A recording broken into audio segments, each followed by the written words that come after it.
حکومت ایک آئینی ترمیم لا رہی ہے، اس پر آپ کا کیا موقف ہے؟ بسم اللہ الرحمن الرحیم۔ ایاک نعبد و ایاک نستعین۔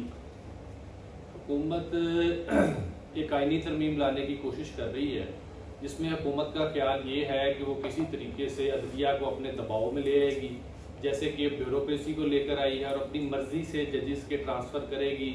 اپنی جو جج ان کے موقف کی تائید کرے گا اسے نوازا جائے گا، اور جو جج ان کے موقف کی تائید نہیں کرے گا، حکومت کے موقف کو ٹو نہیں کرے گا، اس کو جو ہے وہ ٹرانسفر کر دیا جائے گا۔ اور یہ ایک عدلیہ میں بگاڑ پیدا کرنے کی کوشش کی جا رہی ہے حکومت کی طرف سے، اور ہم نے ہمیشہ آئین پاکستان کے تحفظ کی قسم کھائی ہے، اور انشاءاللہ ہم آئین پاکستان کا تحفظ بھی کریں گے۔ اور ایسی آئینی ترمیم سے کوئی فرق نہیں پڑتا۔ اس کی بنیادی وجہ یہ ہے کہ جو ہماری قومی اسمبلی ہے ابھی تک وہ انکمپلیٹ ہے، اور ہماری جو سینٹ ہے ابھی تک وہ بھی انکمپلیٹ ہے۔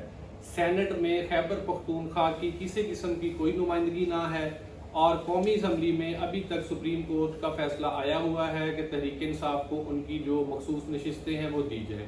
اس لیے ایسے ایوانوں سے پاس ہوئی کسی قسم کی بھی جو آئینی ترمیم ہوگی وہ قابل قبول نہیں ہوگی۔ سب سے پہلے تو ہاؤسز کو کمپلیٹ کیا جائے، اور اس کے بعد مشاورت سے فیصلہ کیا جائے کہ کیا کیا جانا چاہیے اور کیا نہیں کیا جانا چاہیے۔